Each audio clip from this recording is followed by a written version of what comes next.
So today for our education, I'm going to be talking about like discerning the right fit. So um, essentially, I'm going to walk you guys through like what does that even mean, and just show you that we kind of do this all the time, and then why does it even matter, for us, and then just how do we actually do that? And so, when you guys hear the word discerning or discernment, what comes to mind? Weeding out. Yeah, yeah, weeding out. Yep, absolutely. Um, Um, yeah, so weeding out is a good way. Michaela, any thoughts on your part at all? Or well, it just makes me think of, like you said, like, well, it goes with Lana, but like not being like, not picking, I can't remember the word you used, but not picking everybody, but, yeah, only picking the few that, are proactive and a yeah, good fit. yeah, correct. And so yeah, so discernment, like in this particular context, those are good thoughts. Is just the way we define it is the ability to judge well to determine if this relationship is worth pursuing or not.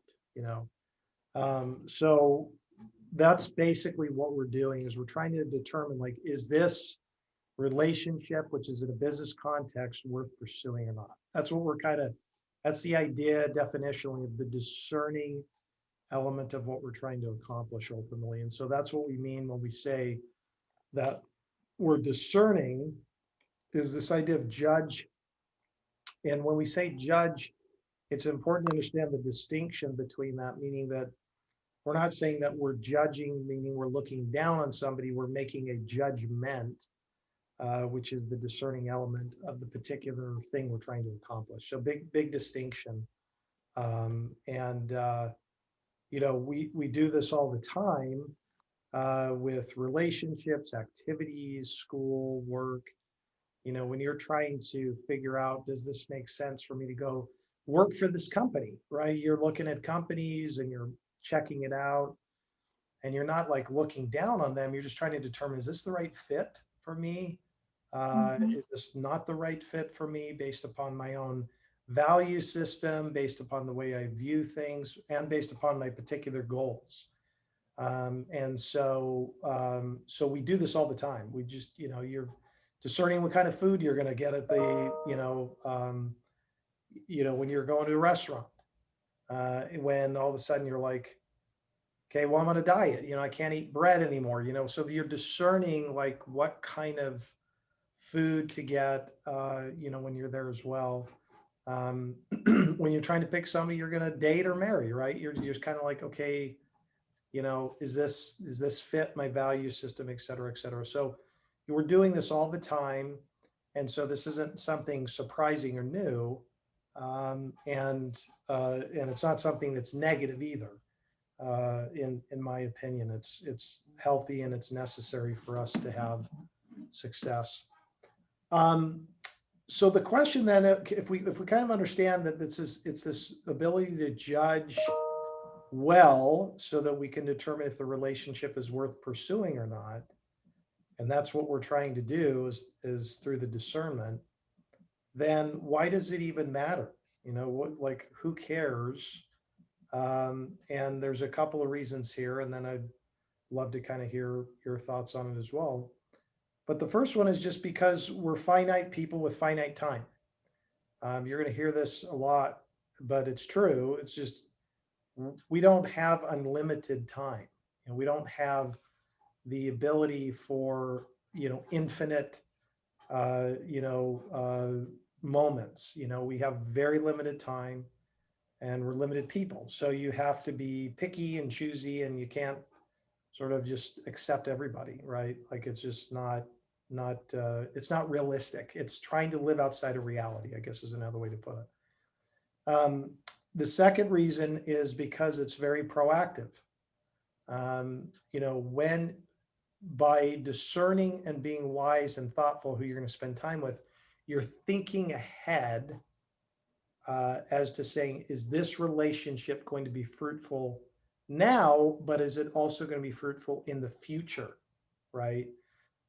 So by discerning and means you're giving thought to this relationship and this person that you're going to talk to, you're actually being proactive because you're thinking ahead in the future to say, is this somebody that I want to spend time more or less with to better or worse in the future? So it is a proactive exercise for you to do that because you're looking down the road and trying to minimize or mitigate risk in doing so. The third reason is because it is considering others more important. And you go, well, gosh, Dave, that sounds dumb. What do you mean by, how's discerning thinking of others more important? And here's why. I'll go big and then I'll go specific. Because when you make a decision, it actually impacts not just you, but it impacts other people. So when you choose to work with this person, then it's going to impact the other people on the team. It's going to impact the loan processor, right? When you do this, and the company and the reputation, all these things. It's not just an isolated decision you're making. You're making a decision collectively. Just like when I go to hire somebody, I'm making decisions collectively. I'm not just thinking about that person. I'm thinking about the whole team, right? And so that is part of the decision making that we do that will impact. Again, it's not like it's not going to impact somebody. It's just going to impact them either positively or negatively. Okay. So when we discern through these things, it's not just, it's not an isolation. And so that's part of why discerning is a big deal. Not only in life, not here, but just life as a whole. Um, the fourth one is to help us develop healthy long-term relationships. That's why it's important. Look, here's the reality. If you are finite and you have finite time, then you probably want to be pretty careful about who you're spending time with, because not only is that going to mold you, and it will, but we want to develop good long-term healthy relationships. And so it just makes sense that we would want to be discerning about um, you know those types of things. Okay. And then finally, the fifth one, and then I'll leave it open to the floor for some comments, or maybe there's something else that I'm not thinking of, is it helps us live out this notion of disqualifying versus qualifying. So that is part of our reality, is that we are in the business of disqualifying people, not qualifying them. That's very backwards. That doesn't always resonate with everybody, but that's the truth. I've learned that for a long time ago in this business. I'm like, oh, I'm actually trying to like disqualify a lot of things as opposed to qualify. That's the job I'm in, because you could get sucked into a lot of wasted time if you're not very careful. Um, so anyways, those are the 5 things I came up with about why it matters. So do you guys have any comments, or is there anything else that I'm not thinking of? I think one of the, and I guess this kind of gets incorporated into, the other people are more important. But I think one of the things is just guilty by association, and how other people view, even, and I guess one thing that kind of, the one, like the example that kind of pops into my mind is, and kind of in the media recently, is with Bill Gates, doing so much, trying to, raise money for charities, things like that, whether, you fully agree with him or not, he's trying to give back. And he claims that he had just a couple dinner meetings with Jeffrey Epstein to see, it's supposedly he wanted to donate money, and that's a major smear on the guy now, Yeah. because of who he tried, potentially, supposedly, what he's claiming is trying to do things for others, but once he's associated with that guy, it's kind of, that's tough to get away from. Yeah. And I've had clients, and that I think were good, they were good people, and they had the right the right mindset, but because of the people they got tied into and they got led down a different path, it kind of caused them to have, bad decisions. And it's like, oh, well, I don't want to do business with those clients in the past and in the future, because I know what's going to happen, and I'm going to get burned because of they could potentially rope that other person in. Yeah. I think it's, and we would get looked at in that same way, if we want to make sure that we're buddying up with somebody who, kind of radiates the same, thoughts and that we would want to be associated with. Yeah, that's a good point, Tom, that, yeah, who you're hitching up to, right? That not only impacts you, but it also has a ripple effect on people kind of going, well, gosh, he kind of hangs out with that person. And, so what does that sort of say? I mean, whether it's true or not, it does have an impact for sure. Yeah. And can definitely hurt your reputation if you're not careful. Any other thoughts? I have a Uh, thought. Also too, when you're discerning with an individual or a company, or a friend or whatever circle, and you allow and you don't have that discernment, generally when you get involved with that type of relationship that doesn't align with yours, it opens up more relationships because relationships breed relationships. Yeah. So if you have a relationship with somebody that doesn't line up and you haven't discerned it, you'll probably be in contact with more individuals Right. from that particular person because you're getting into that circle, and then you end up having you know more than just one person in your life that is not relating to yours, and that can be a big, it can be difficult um to get out of, once Yeah. you start surrounding yourself. Yeah, so that's like the compound effect, right? Like, Yeah. so, this, that goes back sort of to the notion that, all of a sudden it impacts a lot of other people. You're now compounding to a particular direction, positive or negative, with more people because whoever they're hanging out with, if that's their character, chances are they got more and more of that in Hmm. their life. So 100%. It's not just, and that can go in the positive direction too. If you find a really good relationship, you hitch up to it, that can open up a slew of different opportunities, as I've seen over the years, people referring other clients, things like that. So it goes both ways, positive or negative. That can be really fruitful or really debilitating, I guess. So good comments.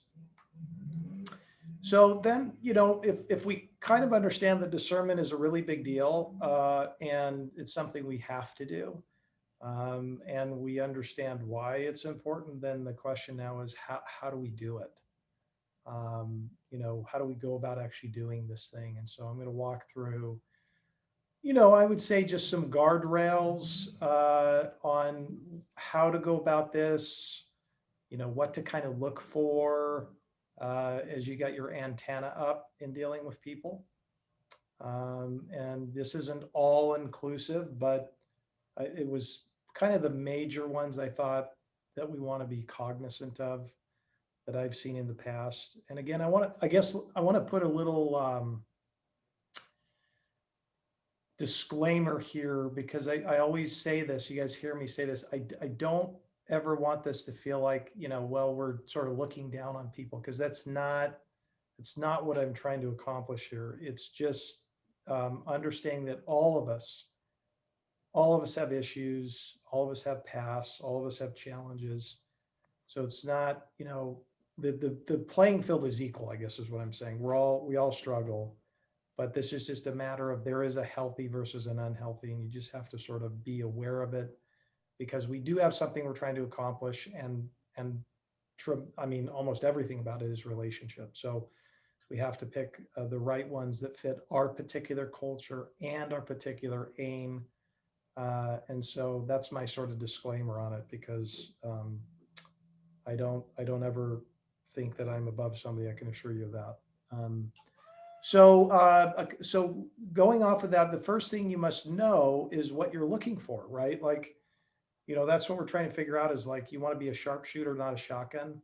So the reason why, we're trying to be particular with who we're looking for and who we're not, is helpful, because it'll help you be successful. So the first one is character flags. We're looking for people that display attributes of greed or over irritability. We all get irritable. So, I mean, I'll say the emphasis is kind of over irritability, jerkiness, lack of integrity. I mean, these are kind of the things we're trying to just be aware of that could be problematic in the future. You say, well, how do you know? And my response is that you just got to listen to their responses and their demeanor. I'll actually give you a live example. It happened today, surprisingly, but client was referred over to me, pretty decent sized deal, and got on the phone with him, started going through the questions, and about less than a minute in, I asked a question. I said, hey, do you have an idea, like, 2020, what did you make, NOI, for the business, kind of thing? Just simple question, but it's, intentional. And he's like, well, I'm not going to give you that information. It's like, okay, that's fine. So we continued going on, and I said, what other lender? He goes, well, here's the deal.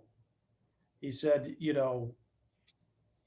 who are you? Like, tell me about why should I be working with you? And da da da da. And I said, that's fine. I answered his questions, and he goes, because I've got everybody pounding down my door, and everybody wants my business, and I'm going to shop it around, and da da da da. And so I'm like, okay. And then, we started talking about Wells Fargo, and he just went on this tirade, about this, the bank, so I just was listening to it. And I'm thinking to myself, I don't want to work with this guy at all. I mean, he was irritable, snappy. He was just like super, everything was just kind of like, wow, like, okay, this is big red flags that I can't imagine. Like, if we get into a problem, it's going to be a real issue, and he's going to make his voice real known, and so that's, again, just kind of have my antenna up, and I'm listening to his responses to me and his demeanor, right? That's what I picked up on, those two things. Again, sure, he's a nice guy. He's valuable as far as I'm concerned, but just because of those character traits, I'm like, I'm just not willing to go forward. And I was gracious and kind, and, walked him through some things and just kind of said bye. But so the character flags, you want to be aware of those, cognizant of them, and listening. The second thing is non-victim mentality. You want to be very careful for people who will not take personal responsibility. We all wrestle around with this, there's a balance here, if there's some legitimacy, but when someone just literally is in blame mode a lot. We've had a client like this, one or two in the past, where they just literally want to blame everybody else but themselves. One of the ways you can find out is asking, who have you worked in the past on the financing, and how was your experience? Tells you a lot. You will find out in that one question, they were horrible, and, I mean, they just start sandblasting a company. You're just thinking, okay, my antenna's up. Better be careful, because, if you start hearing that, it can be really detrimental to somebody that you want to work with. So again, non-victim mentality, blaming everybody else, I've had a couple of those where it was like everybody, they were blaming everybody else. And I just said, yeah, that's just not somebody I want to work with. Number 3 is numbers aligned. So again, are these someone who's maybe a larger client, or they're have ongoing financial opportunities? You just want to be aware of, like, is this our fit? Is this somebody that we want to work with that is financially viable? They know what they're doing. It's somebody that is profitable. I mean, we obviously run a business, so you have to kind of to be aware of that. So the way you do that is, what types of deals do you work on? What are you planning on doing in the business? Just asking sort of those future questions to see if this is somebody that fits from a financial viability perspective. And then the final one is, values our process. Will they submit to our particular way? Not perfectly, but generally speaking, that they're going to follow and be cooperative. And you can ask that by just saying, how do you feel about working with a consultant like us in this kind of process? And you'll get a pretty good sense, for these things just by asking those questions. So these are kind of the high level hows of what we're looking for, but I wanted to, just kind of get some thoughts from you guys and some feedback as to if you agree with that, if you disagree, or just any additional comments that I'm not thinking of. I was gonna say that's kind of like going right along with my job, that, like I'm the first person to talk to the lenders, and I get to make that like initial decision on like really if they're really easy to talk to, and like really like not like pushy, and not all about the money, and I can kind of make those decisions like and tell you guys how I felt. Usually in the email I'll be like, oh, they're really easy to talk to, like, I'll put like an asterisk and be like, oh, he's great, give him a call or whatever. So it's good because I kind of get to wean out those people like first, and then you guys get to make the decision, of course, but I get to help with that. And I get the first, I get, most of the time they're very like nice and easy to talk to, but there has been people that hang up on me, or people that you can tell they're not interested, or they think we're like, collect call agency or something, and don't want to give me the time of day. And so it's definitely important for me to kind of figure out who are the people that, are easy to talk to and will be easy to work with in the future. Yeah, and again, that's exactly it. You're discerning to vet out, get a temperature check. And again, we always want to have grace with people, and people have bad days. They might have caught them at the wrong time. So I mean, that I always cover that with the cloak of that. But yes, we're trying to figure out if it's going to be a cohesive, because I mean, who you hitch up with, that's going to be the experience for the client as well. So it's a really big deal. So good job. Any other comments or thoughts about that? Or Well, it's, this is kind of added to what Michaela said. If when you decide to go with a particular lender and they're not aligned with who we are and what we do, the customer client's experience is, if the lender's not lined up, and it's going to reflect on us. Yeah. Also, whether we have any part of it or not, and with how we handle the business and what we do, it still reflects. So they don't look at it, oh, well, that's the lender, this is integrity, so that's important as well. 100%, Lana. Yep, that's why one of the mission statement as well, winning proactive partnerships is critical. I mean, because again, whoever we hitch up with, that's going to be the experience, good or bad, and they will not compartmentalize it. It's one and the same. And so, that discernment of the lenders we use is ginormous. Couldn't agree more. Well, I guess just in closing, this is one of the most important things you'll do to be successful. I mean, it just, again, being really careful about who you're spending time with, who you're going after, who we're hitching up with, and having that antenna up of being discerning, um, is really important, and one of the things that I didn't go into today too, but is important on this is just, the way you become more discerning is just by having a sense of self-awareness too. So the more aware you are of yourself and just kind of the things that are going on in your own soul and heart, it's just an added way to be better discerning when you're dealing with people. So that happens over time. It doesn't, that's life kind of gives you those wonderful lessons. And it's obviously incumbent upon us to learn from them, but that's part of the discernment, is just kind of being aware of what's going on, and then picking and choosing, which hopefully will just give more peace of mind at the end of the day. So that's my hope with this. So this is the education for discerning for integrity capital.